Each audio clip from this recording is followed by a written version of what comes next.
doing Sober October. Are you? Yeah. And I did a thing where I said for every donation to Macmillan Cancer, I'm going to down a pint of water. It is water. It's definitely not vodka. That's vodka. He's dirty boy. Here we go. There's a pinned comment right down there if you want to donate.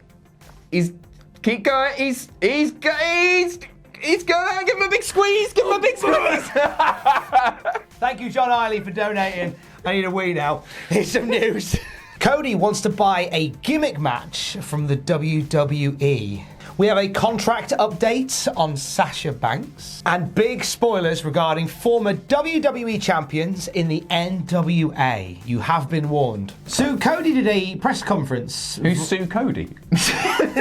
It's a quiz with numbers in you get in most newspapers. Yes. Oh, he's on fire today. Yeah, right. Cody did a media call, and a lot of questions were asked about the plans going forward for AEW. One of the questions was, will AEW have its own gimmick matches? And it's something I'd never thought about. They've got the Cracker Barrel special, or whatever it's called, and they've got some very confusing battle royals on the pre-shows. I love the idea of the Cracker Barrel fight war. The fight war? Crackle Barrel triple. Crackle Barrel. Oh goodness me! The Pork Crackling Battle Bowl is coming to AEW. Is it not the same thing as doing like a Weatherspoon street fight? Is that not basically what it is? It's not as cool and less about leaving the EU. So, Cody Rhodes, he has said now that he really wants to buy the concept from the WWE, the match that his father Dusty Rhodes created, of course. He wants WarGames. Good shout, actually. I think WarGames, I'd argue WarGames is a better fit for AEW than NXT or WWE. Yeah! Because the thing is, like, WarGames is very typically sort of a WCW NWA star match. And what WWE did was they took the idea of it and they turned it into the Elimination Chamber, which I think fits WWE more so than WarGames. I'm going to be a bit controversial here.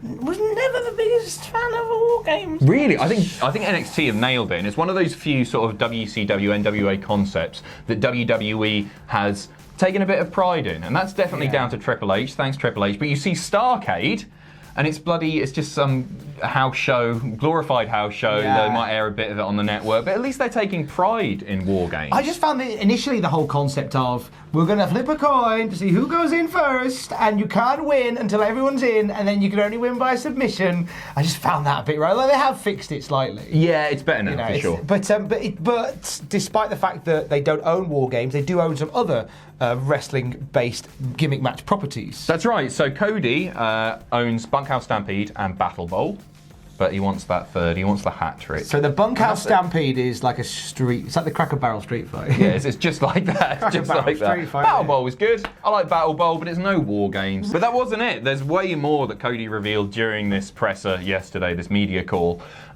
He said that he won't go on to face Chris Jericho at Full Gear, even if he loses. If he loses to Sammy Guevara. I mean, Cody's winning. Does that mean Sammy gets a title shot?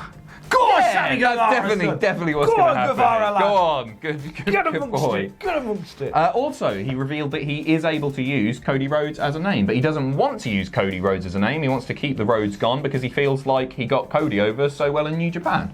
I always think of him as Cody Rhodes. Yeah, I think you'll know him as Cody Rhodes, but he's Cody. Yeah, commentary will always say Cody.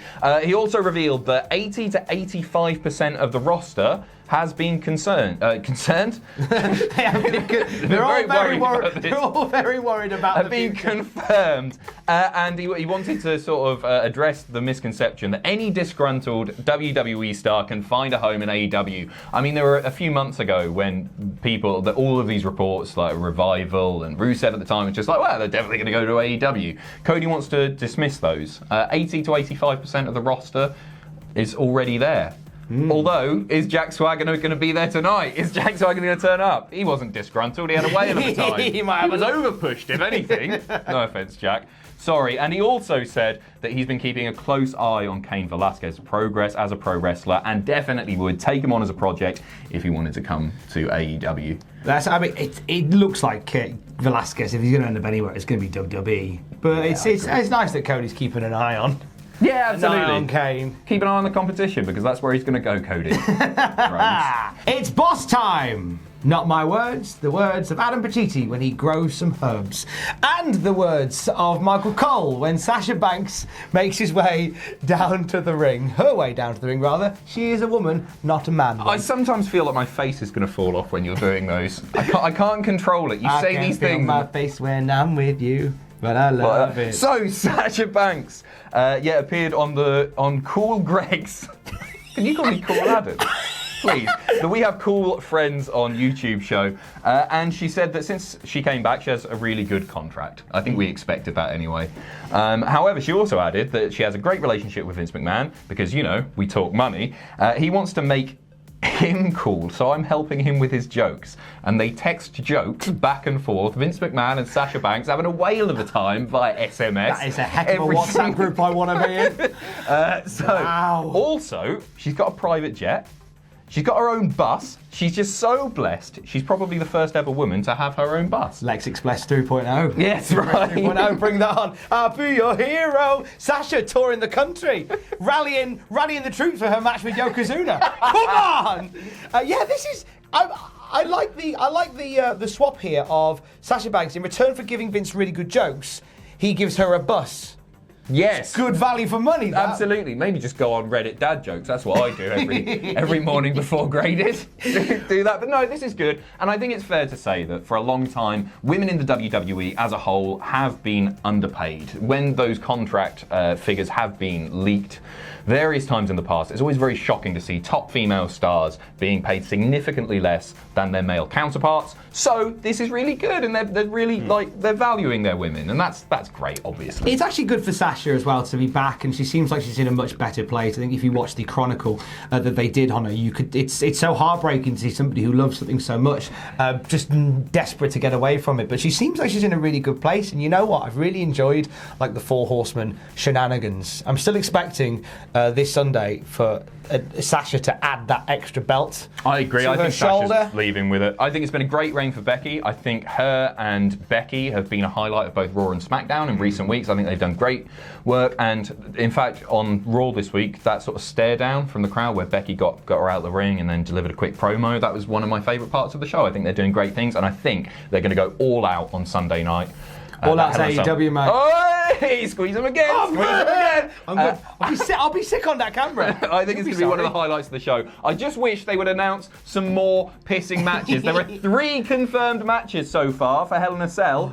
It's Wednesday. Vince, pull your pissing finger out. Stop texting jokes to Sasha Banks and do some bloody wrestling promoting. For goodness sake, Vince, we got predictions videos to make. We got 9 pitches. Don't you care about the little guy? Squeeze him again. Look at that. There's a war on! Right, new thing, because we listen to you, we love you, you look great today. It does look with your hair, it looks really nice. We listen to you and we want to make sure that if we're going to do spoilery stuff, we don't spoil it for you if you don't want it being spoiled. It's only fair. So, I am donning... That's my gold dust wig. That's my gold dust wig. He's lost the hat, is what he's trying to say here. He's lost the spoiler hat. So, spoilers, if Tom is wearing this wig, he's going to do some spoilers, and we've got some big spoilers for you. Out of shape Michael Hayes turns up. Spoilers. Back to Freebird Road. So, big title changes and former WWE superstars appearing on the tapings for NWA's Power TV, which took place yesterday.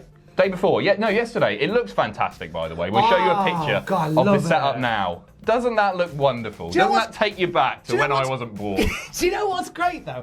Is that every AEW and WWE are doing this battle for big. Like it's pyros, it's flames, it's lasers, it's big tech. And then you've got this, which is like a throwback to the 80s, a simple soundstage setup. I cannot, genuinely, I know I shouldn't be excited about more wrestling. For the love of God, more wrestling.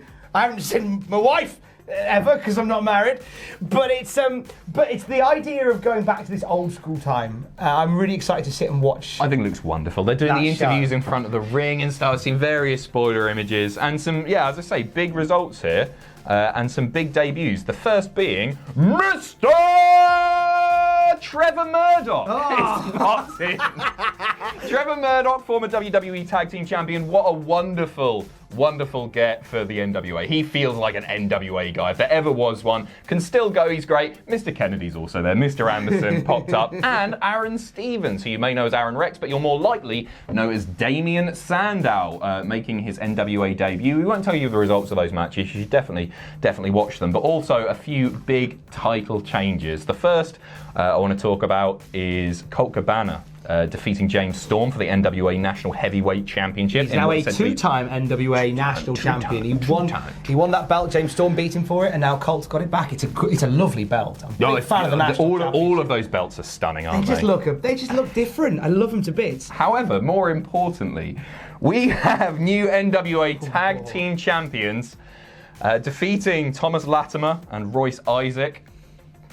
It is Ricky Morton and Robert Goodson, the Rock and Roll Express, picking up the NWA Tag Team Champ. They're still going all over indie events, especially in the south of the US. They're still going. Do you know whose fault this is?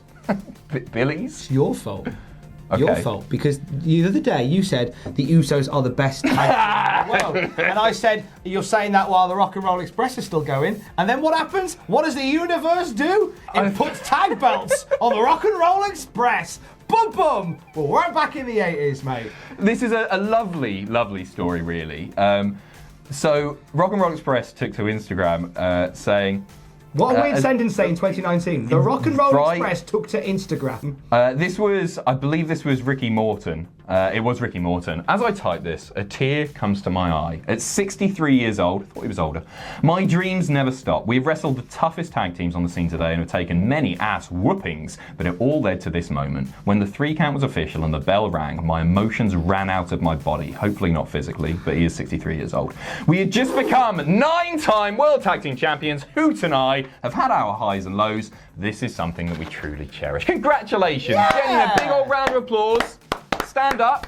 Stand up. Isn't that lovely? Get back in. They want to see the hair. Give him a squeeze. Give him a squeeze. Right, I've got to go because I need a wee. The link is in the description. Donate. It's a very worthwhile cause. And Tom is off the beer, and that's going to be a struggle for him. Do you know what? Every morning he starts off with 4 pints of special brew. That's why he's so excitable. So this is going to be a tough month. Good luck, Tom. Thank you, mate. Love you. Bye. Thanks for watching. Let us know what you think in the comments down below. You can follow us on Twitter at Cultaholic. You can find us on Facebook at facebook.com/Cultaholic. If you enjoy what we do here at Cultaholic, you can pledge to us on Patreon. That's patreon.com/Cultaholic. And most importantly, don't forget to hit subscribe and join us.